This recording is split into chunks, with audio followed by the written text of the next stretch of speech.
Рад вас видеть. Спасибо, что отозвались на просьбу прийти. Вы, наверное, знаете, кто я такой.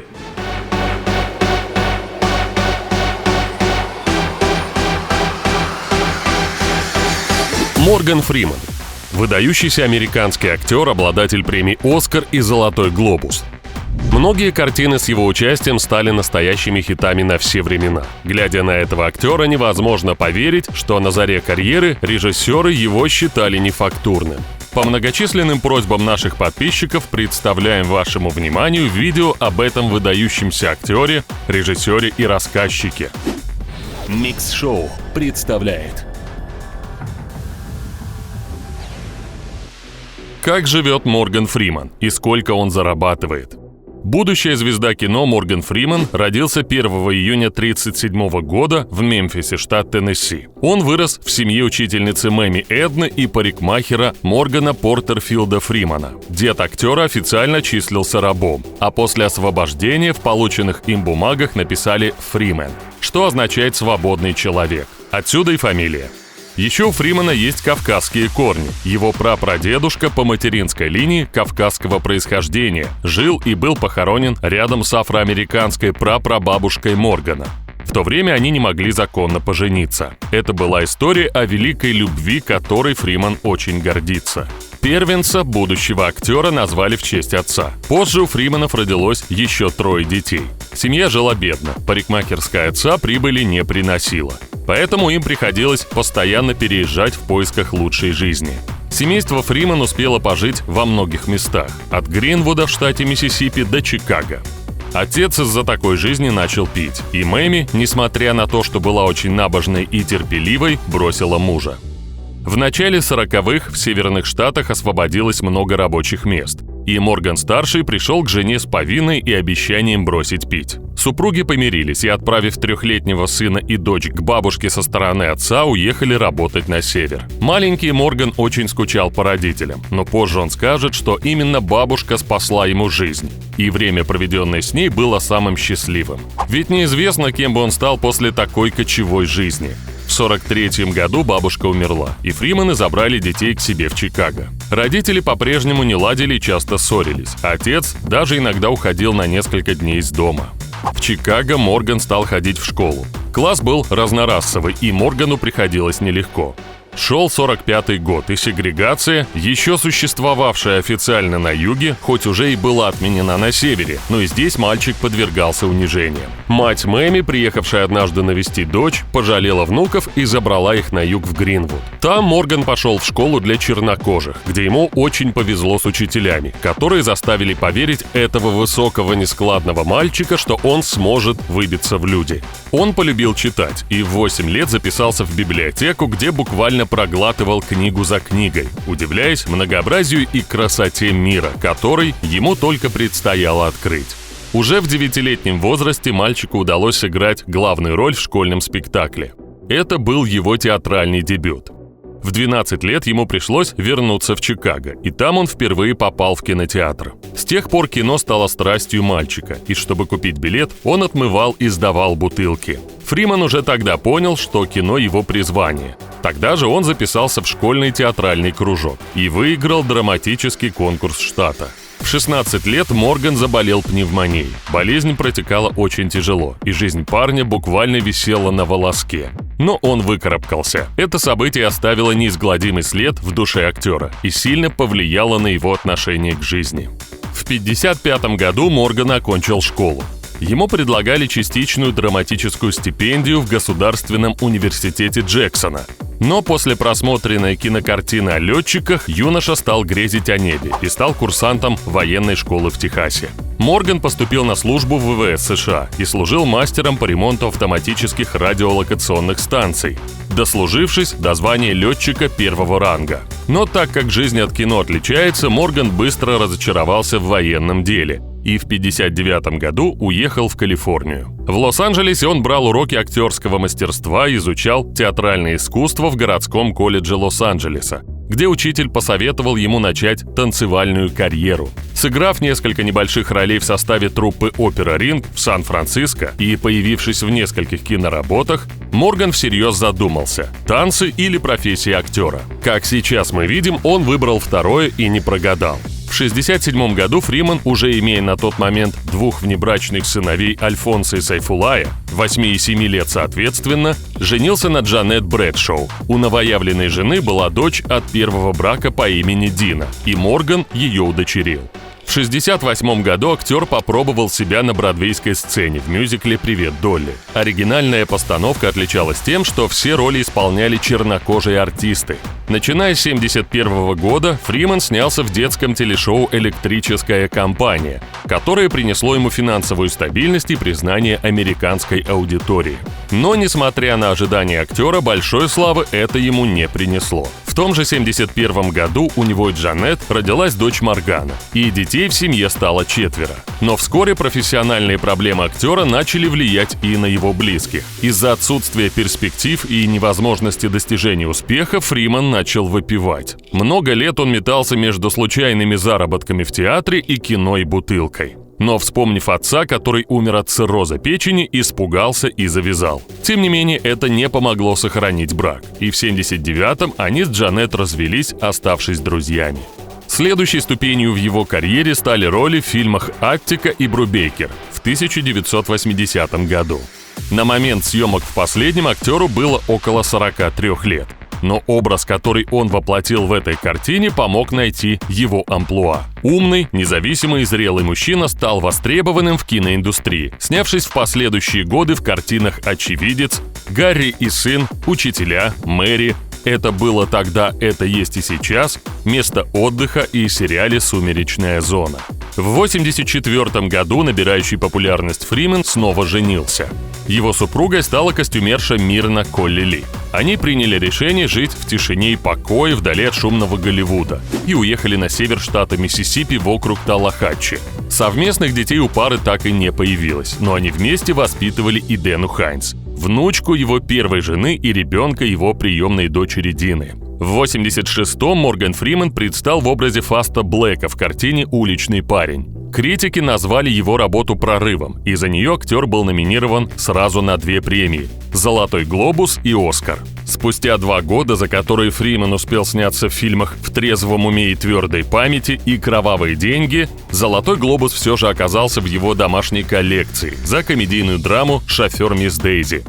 Мисс Дейзи, если бы у меня было столько денег, сколько у вас... Черт! Я бы тряс ими перед носом у каждого встречного. Какая пошлость! Не смей так говорить. В картине Морган играл шофера, ставшего лучшим другом для надменной белой дамочки еврейского происхождения. История трудных отношений между двумя людьми, принадлежавших к разным слоям общества, заслужила 4 «Оскара», а сам актер еще был номинирован в категории «Лучшая мужская роль». В следующей своей картине «Доблесть» 1989 года Фриману на съемках пришлось применить свой опыт службы в ВВС США, и все трюки актер выполнял сам. Затем последовали работы в фильмах «Красавчик Джонни», «Держись за меня», «Костер тщеславий», а в 1991 году вышел фильм «Робин Гуд. Принц воров», где Морган сыграл роль приговоренного к смерти, который бежал из плена. В 1992 году он появился в спортивной драме «Сила личности» и вестерне Клинта Иствуда «Непрощенный», актерскую работу Фримана в которой очень высоко оценили критики. В 1994 году Морган опять стал номинантом на «Оскар», но опять его упустил. В этот раз за любимый фильм самого актера «Побег из Шоушенка». Ну а ты за что сидишь? Убийство, как и ты. И тоже невиновен? Я единственный виновный человек в Шоушенке. Режиссер Фрэнк Дарабонт, не задумываясь, отдал роль Реда Моргану Фриману, ничуть не смутившись, что в кинговском романе он огненно-рыжий ирландец. Поэтому слова, сказанные персонажем Моргана в ответ на вопрос Энди, почему его зовут Ред, наверное, потому что я ирландец, являются отсылкой к оригиналу, но публика восприняла ее как задуманную шутку. Интересно, что фото молодого Реда на документах – это на самом деле снимок старшего сына Фримана Альфонса, который тоже снялся в одном из эпизодов. В другой сцене, где Энди впервые подходит к Реду, чтобы попросить того достать молоток, Моргану пришлось в течение 9 часов бросать мяч. А на следующий день он пришел на площадку с перевязанной рукой. Этот фильм сразу стал культовым. До сих пор любим зрителями и входит в различные подборки 100 лучших фильмов, фильмы, которые обязательны к просмотру. А также в рейтинге ТОП-250 на Кинопоиске занимает 2-е место. В 1995 году на экраны вышли фильмы «Эпидемия» и «7». Жуткий триллер, снятый в традициях неонуара, шокировал публику. Есть 7 смертных грехов, капитан. Чревоугодие, алчность, праздность, гнев, гордыня, похоть и зависть. В нем Фриман сыграл детектива, разыскивающего маньяка, но на съемках допустил классическую ошибку новичка при обращении с оружием. Выхватывая свой пистолет из кобуры, он держал палец на курке. Но присутствующие сотрудники полиции вовремя объяснили актеру ошибку. Кстати, в этой ленте также сыграл его сын Альфонсо в роли одного из специалистов, которые снимают отпечатки пальцев. Следом вышли картины Молл Флендерс, «Цепная реакция», «Амистад». Карьера быстро шла в гору, а гонорары росли. У Моргана Фримана тогда была репутация актера, которому важна материальная составляющая искусства. Наверное, сказались сложное детство и первоначальные трудности в карьере. В 1997 году актер снялся в триллере про серийного убийцу, целуя девушек, и получил за работу $5 миллионов. Выньте пистолет изо рта. Если приставите к виску, тоже не промахнетесь. Просто удобнее будет разговаривать. Про его героя Алекса Кросса через несколько лет сняли сиквел «И пришел паук». А в промежутке между этими триллерами Фриман сыграл в фильмах «Ливень», «Столкновение с бездной», «Под подозрением» и «Сестричка Бетти». В последующие годы фильмографию актера пополнили картины «Цена страха», «Особо тяжкие преступления», «Раскаяние». А в 2003-м вышла популярная комедия «Брюс Всемогущий». Кто ты? Я есть он, создатель небес и земли, альфа и омега. О, я знаю, откуда ветер дует. Брюс, я Бог. Сначала на роль Бога планировали взять Роберта Де Ниро, но в итоге отдали Фриману. В том же году Морган снялся в киноленте по мотивам книги Стивена Кинга «Ловец снов» и получил специальный приз за выдающийся вклад в мировое кино на Международном кинофестивале в Карловых Варах. После съемок в боевике «Порочный круг», комедии «Большая кража» и драме «Незаконченная жизнь» в декабре 2004-го состоялась премьера популярной картины про женщину-боксера «Малышка на миллион». Каждому боксеру суждено провести определенное количество боев. Но никто не знает это число заранее. Мое было 109. Роль старого боксера Эдди наконец принесла Фриману в 2005 году «Оскар» в номинации «Лучшая мужская роль второго плана» и премию гильдии актеров. Ввиду своего богатого жизненного опыта Фриман помогал режиссерам и иногда изменял сценарий, чем раздражал некоторых специалистов. Например, на съемках фильма «Дэнни. Цепной пес» в том же 2005-м в первом варианте сценария его герой по имени Сэм не был слепым. Но после того, как актер посетил школу игры на фортепиано для слепых, он предложил сделать его персонажа незрячим, так как, по его мнению, в этом случае Сэму легче видеть в Дэнни ребенка, а не жестокого убийцу. Все великие музыканты хотят играть в Карнеги-Холле. Я тоже хотел. Это было моей заветной мечтой, но я никогда не был великим музыкантом. Еще в 2005-м актер появился в фильме «Бэтмен. Начало» и попробовал себя в роли рассказчика в фантастическом боевике «Война миров». Следом вышли работы «Счастливое число Слевина». Ну, я думаю, не стоит произносить фразу банальную до тошноты. Пойдешь в полицию, тебя шляпнут. Но вы произнесли. Да, я произнес. «Контракт» и «10 шагов к успеху», ставший первым фильмом, который еще во время проката можно было легально посмотреть в интернете. Этот фильм интересен еще и тем, что режиссер и продюсер фильма Брэд Сильберлинг позволял своим главным актерам свободно импровизировать на съемочной площадке. Так что многие сцены фильма были придуманы, что называется, на ходу. Например, танец Моргана Фримана на автомойке или сцена, в которой главные герои поют в машине. В 2007-м Морган Фриман снялся в фильмах «Эван Всемогущий», «Прощай, детка, прощай», «Праздник любви». Но особенно выделяется комедийная драма «Пока не сыграл в ящик». Нет, я боюсь только того, что парашют не раскроется. Нет, нет! Здоровая у парня глотка, а? Сценарист ленты прописывал роль Картера специально для Моргана Фримана, а роль его сына на экране вновь досталась родному сыну Альфонсо Фриману. В 2008-м Морган появился в фильме «Особо опасен», и в то же время вышел самый мрачный кинокомикс о Бэтмене с Фриманом «Темный рыцарь».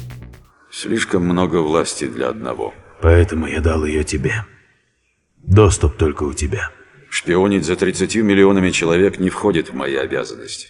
В том же году актер получил тяжелые травмы в автокатастрофе в штате Миссисипи и был госпитализирован в больницу города Мемфиса. Врачи несколько часов работали над тем, чтобы справиться с повреждениями нерва левого плеча и руки. Но Морган до сих пор страдает от последствий этой травмы. Авария произошла недалеко от его дома в Чарльстоне. Автомобиль перевернулся несколько раз и упал в канаву, а спасателям пришлось использовать гидравлические инструменты, чтобы вытащить его из машины. Как сообщается, Фриман ехал на Nissan Maxima 97-го года выпуска, принадлежавшей 48-летней Демарис Майер, которая ехала вместе с ним. Позже она подала на него в суд за небрежное вождение. И в итоге стороны подписали мирное соглашение, о подробностях которого не сообщали. В это время у актера с его женой Мирной начался судебный процесс по поводу развода. И ходили слухи, что именно Майер была виновницей разлада в семье. Некоторые таблоиды писали, что спутница актера, широко известная в узких кругах госпожа Дейзи, специализирующаяся на небезвозмездных БДСМ-отношениях. Но она все отрицала, говоря, что не имеет никакого отношения к разводу Фриманов. Морган и Мирна прожили вместе 23 года, и их союз считался одним из самых крепких в Голливуде. Что послужило причиной, достоверно неизвестно. Но в суде актер настаивал, что брак рухнул по вине супруги. Она, в свою очередь, обвиняла Моргана в изменах. Она даже доказала факт измены мужа с учительницей, с которой у него были долгие отношения. Масло в огонь подливали также неоднозначные отношения Фримана с приемной внучкой Иденой Хайнс, которая была начинающей актрисой. Ходили слухи, что они собираются узаконить отношения после развода Фриманов. В 2010-м бракоразводный процесс был завершен, и суд принял решение, согласно которому Морган выплатил Мирне $170 миллионов, и теперь она является очень богатой женщиной. Несмотря на скандалы и разводы, дети Моргана Фримана поддерживают с ним хорошие отношения и всегда готовы поддержать отца. За все время, пока шли судебные тяжбы, актер появился в картинах «Кража в музее» и «Кодекс вора», а также озвучил документальные проекты «30 событий за 30 лет» и «Любовь к свободе. История о чернокожих патриотах Америки». За роль Нельсона Манделы в фильме «Непокоренный» в 2010 году Фримана номинировали на «Оскар», «Золотой глобус» и премию гильдии актеров. Я прошу только об одном – делать свою работу на пределе ваших возможностей и с открытым сердцем.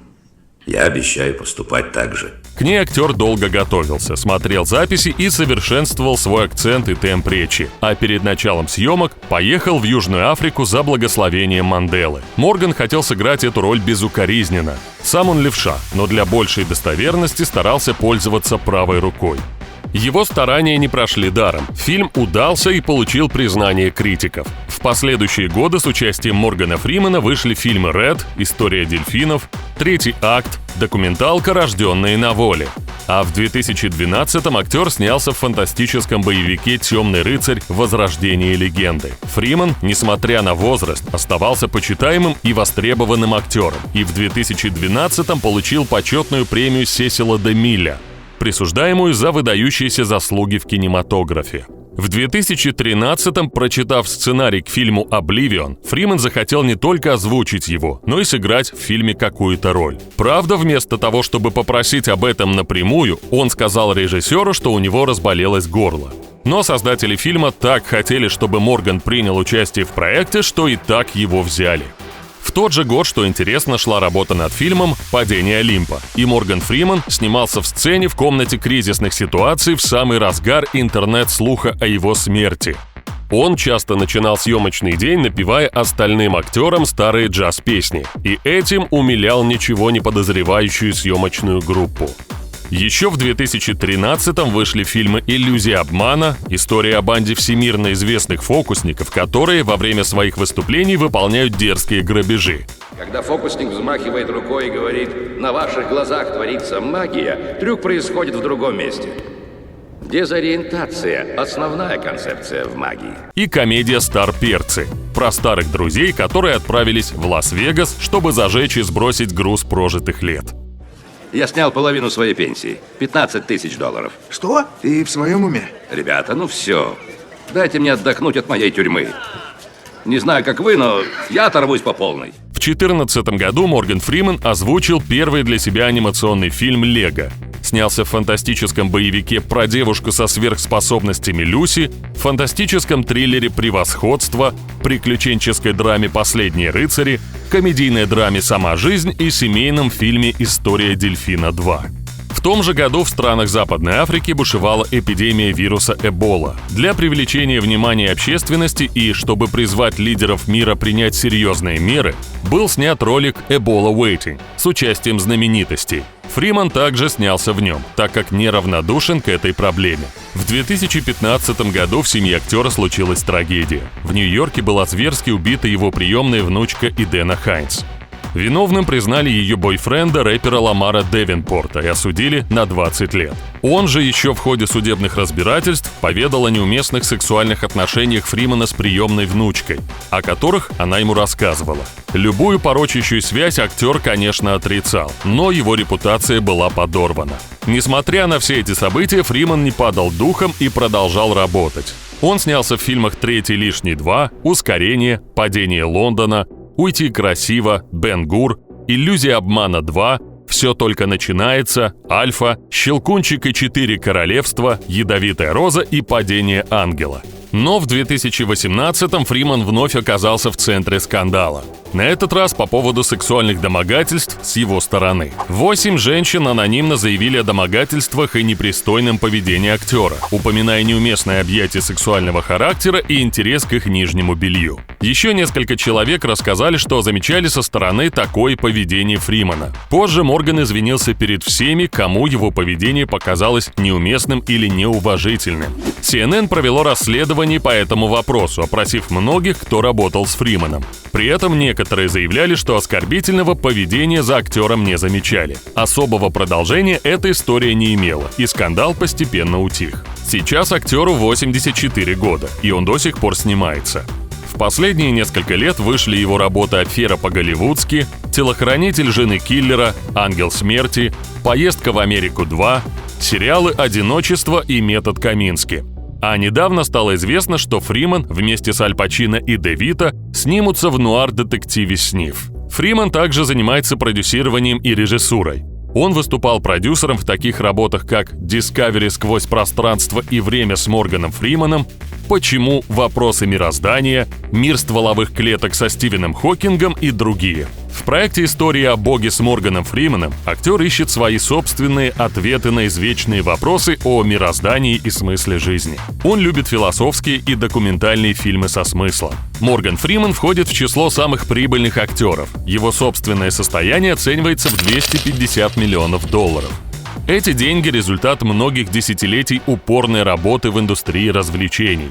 Он также является совладельцем нескольких компаний – клуба Ground Zero Blues Club и ресторана Мадиди, вместе со своим деловым партнером и другом, актером Биллом Лакетом.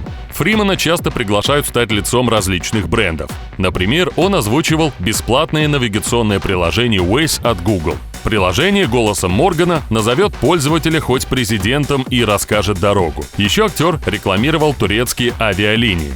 В рекламе кондиционеров со слоганом «Тадиран. Управляй погодой» его все путают с Богом. А в ролике для компании PepsiCo он поучаствовал в рэп-баттле со своим коллегой Питером Динклейджем. Получилась рекламная зарисовка на тему песни «Льда и пламени». Став богатым человеком, Фриман не забыл, как ему когда-то было тяжело, поэтому не забывает и о благотворительности. Филантропия Моргана Фримана включает поддержку жертв ураганов Катрина и Иван. Он также спонсировал в 2020-м еженедельную карантинную серию концертов в Ground Zero Blues Club, которые предоставили музыкантам возможность выступать и зарабатывать деньги с помощью виртуальных чаевых, когда клуб был закрыт. Дом оскароносного Моргана Фримана расположен на ранчо площадью 50 гектар недалеко от Чарльстона, штат Массачусетс, и его клуба Ground Zero Blues Club. Он купил эту землю в 1991 году, построил на ней поместье, а позднее устроил там пчелиный заповедник с 26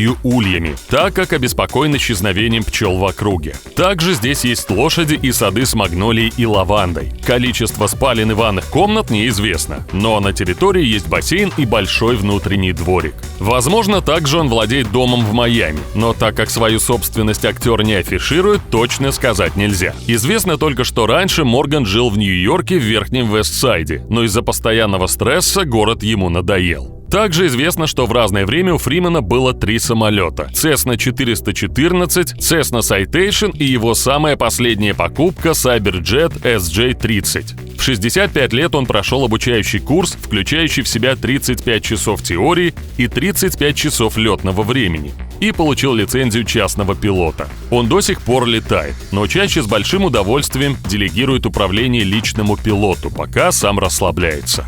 Актер, несмотря на почтенный возраст и проблемы с рукой после автомобильной аварии, очень любит играть в гольф и делает это довольно успешно. За годы актерской карьеры Морган Фриман был и богом, и детективом, и заключенным. Но каждую из ролей он не просто играет, а проживает. Именно поэтому он так долго остается на пике популярности и востребованности. Свои фильмы он, кстати, смотреть не любит и считает их скучными. «Получайте занятую жизнь или заставляйте себя умирать», — однажды сказал Фриман. А вы согласны с актером? Может, это и есть секрет его долгосрочного успеха? Если вам понравилось видео, ставьте лайк, а также подписывайтесь на канал, чтобы не пропустить много интересного.